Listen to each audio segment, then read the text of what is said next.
যারা সালাতে প্রথম কাতারে দাঁড়ায় তাদের জন্য ফেরেশতা দোয়া করতে থাকে। এরকম অসংখ্য হাদিস আছে। এগুলোর মাধ্যমে ফেরেশতাদের সাথে বন্ধুত্ব তৈরি হয়।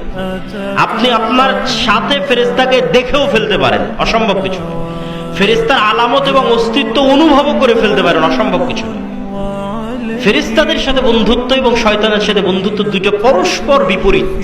কোরআনে হাদিসে এই পরস্পর বিপরীতে পরিপূর্ণ। বাড়িতে প্রবেশের সময় বলছেন আসসালামু আলাইকুম, তাহলে শয়তান পালিয়ে যাবে, কে ঢুকবে? ফেরেশতা ঢুকবে। একটা আরেকটার বিপরীত। যেখানে শয়তান আছে ওখানে ফেরেশতা নাই, যেখানে ফেরেশতা আছে ওখানে শয়তান নাই। খাওয়ার সময় বিসমিল্লাহ বলবেন না, তাহলে কে খাবে? শয়তান খাবে। আর বলবেন তাহলে ফেরেশতার সাথে থাকবে, বরকত এবং রহমত হবে। এরকম একটা আরেকটার বিপরীত। ফেরেশতারা হচ্ছে পুত পবিত্র। আপনি যত বেশি ওযু অবস্থায় থাকবেন তত আপনি দুনিয়াতে মানুষ, কিন্তু আপনি ফেরেশতা। মানে আপনি ফেরেশতার লেভেলে পৌঁছে যাচ্ছেন দুনিয়াতে মানুষ হিসেবে থেকে। কেননা সব জায়গায় নূর তৈরি হচ্ছে, আমল নূর তৈরি করে। এই নূর কিয়ামতের মাঠে দেখা যাবে, কবরে দেখা যাবে।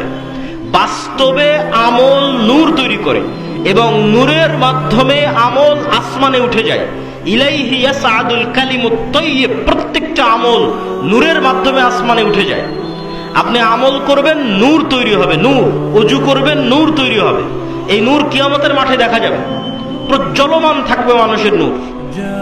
এবং আপনার নূর দিয়েই সিরাতে মুস্তাকিমে আপনি দ্রুত গতি তৈরি হবে, কবরের অন্ধকার আলোকিত হবে।